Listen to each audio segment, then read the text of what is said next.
Opo, Sis Luz, pakibasa mo nga ito, sige po. pang-report dito. Patingin po.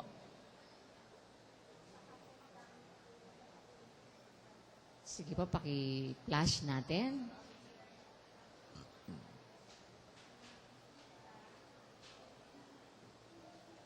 August 9, 2014. Ayan, 2014. Ako po si Brad Marvin Apuang, nagmamanggagawa. Nakadistino po sa lokal ng Cabanatuan, Nueva Ecija. Lumapit po sa akin ang isang kapatid na si Brad Anabo upang ipakausap ang 6 na kabataan na may sumbong kay Brad Edwin Consumo, nagmamanggagawa, dahil sa mga panghahalay niya sa mga ito. Sila po ay sina Brad Jenard Ocampo, 21 years old, lokal ng Camptinio. Dinukot ang ari, nilaro, sina Salsal at Sinuchupa. Mahigit 10 beses ginagawa sa kanya. Brad Flory, number 2, Brad Flory John Aguilar, 21 years old, lokal ng Cabanatuan. Sinasalasal ang ari, nagpapatira sa puwet. Brad Angel Christian Dagyo, lokal ng Barangay Militar. Sinasalsal ang ari at sinuchupa mahigit 5 beses nang ginagawa sa kanya. Brad Kit Abogado, 21 years old, lokal ng Barangay Militar. Sinasalsal ang ari at sinuchupa mahigit 20 beses. Brad Al John Lopez, 18 years old, lokal ng Mayapyap. Sinasalsal ang ari mahigit 4 na beses. Brad Arnel Bautista Jr., 20 years old, lokal ng Cabanatuan. Dinudukot ang ari, hinihipuan. Ito po ang mga ginawa sa kanila ni Brad Edwin Consumo, bading na nagmamanggagawa sa Nueva Ecija North 2. Ayan, original sign ni Brad Marvin Afuang, worker.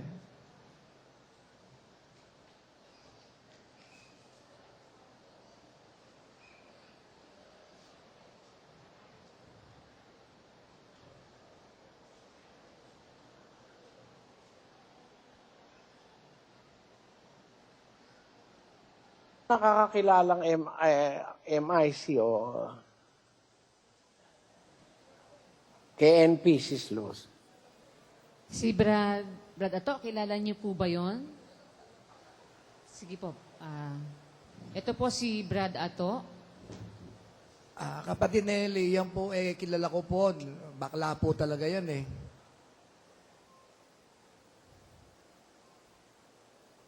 Yung pinababayaan ganun ng hahalay ng mga kabataan. Ngayon ko lang po na nalaman po yung kanya ginagawa. Base po dito po sa report nito na ating po kasamang gagawa. Pero alam ko po talaga bakla po yan. Masyado po pagkabakla talaga niya. Pero hindi ko po alam yan pong report na yan. Ano dyan? Sa mga manggagawa sa North 2. Di ba alam to ni Brad Cando?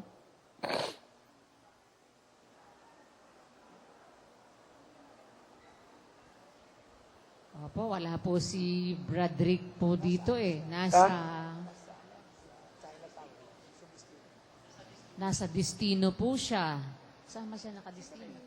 Sa Chinatown daw po nakadestino si Bradrick eh.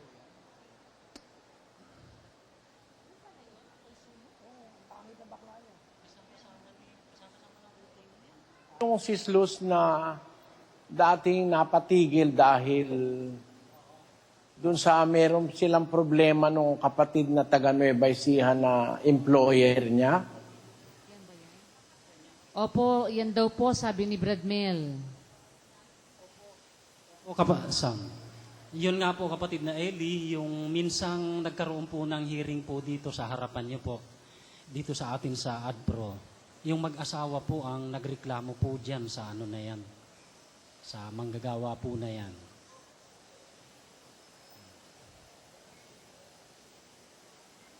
Yung mag-asawa pong negosyante po sila. Ang nagdidestino dyan.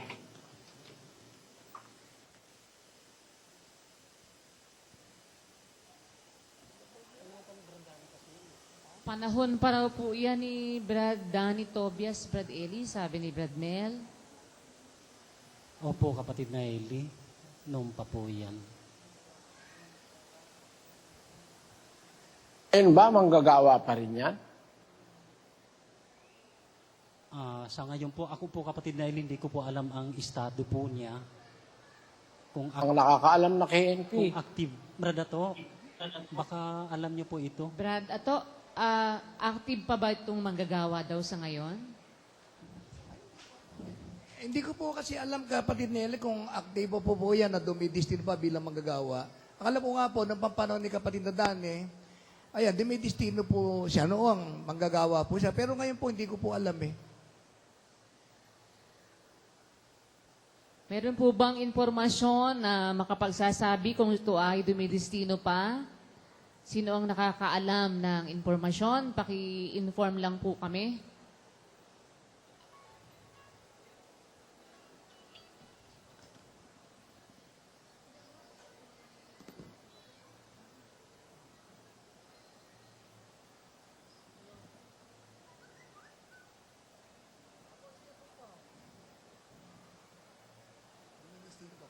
Opo, sandali, papatch ka namin. Ito po yung isang district coordinator ng Nueva Ecija. Sige kapatid, papatch ka lang namin tungkol sa tinatanong ni kapatid na Eli kung ito ay dumidestino pa. Pakisagot mo lang yung tanong. Si Brad Ferdinand. Sige po kapatid. Sige, go ahead. Opo. Happy pasalamat po kapatid na Eli. Sa kasalukuyan po, Brad Eli, nung makarating po sa amin yung report, na nireport nga po nung kasamang servant, si Brad Marvin Apuang, ay immediately po ay ating sinuspindi. Pati po yung mga kabataan na yung ginalaw. After po ng Brad Eli ay nireport ko po sa aming KNP, si kapatid na Dino.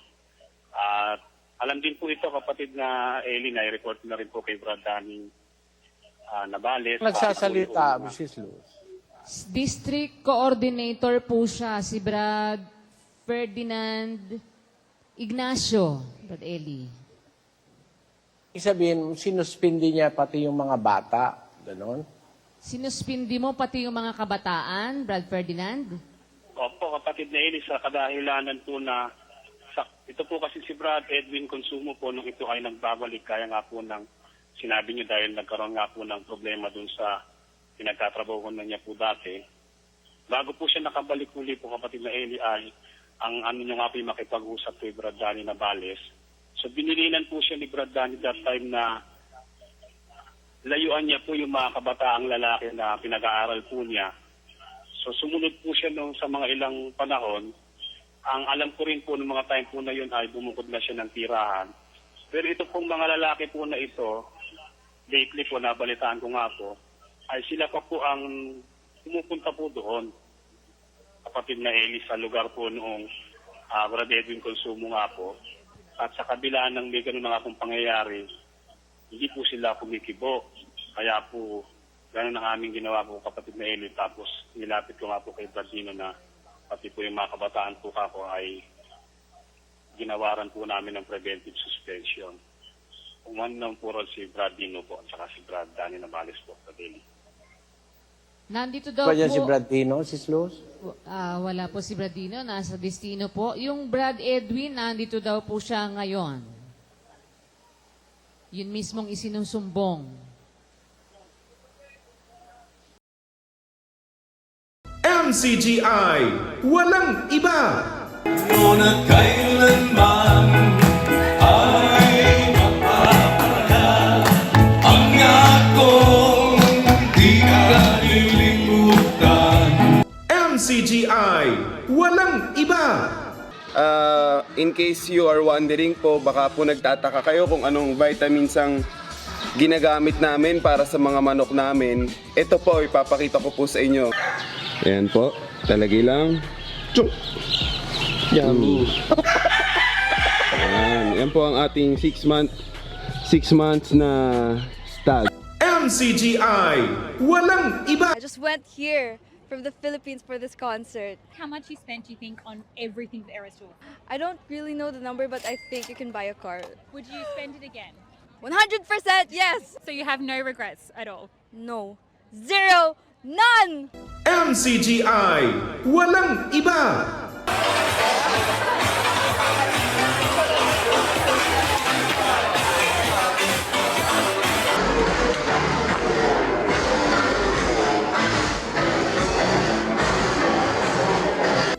Jam CGI, walang iba.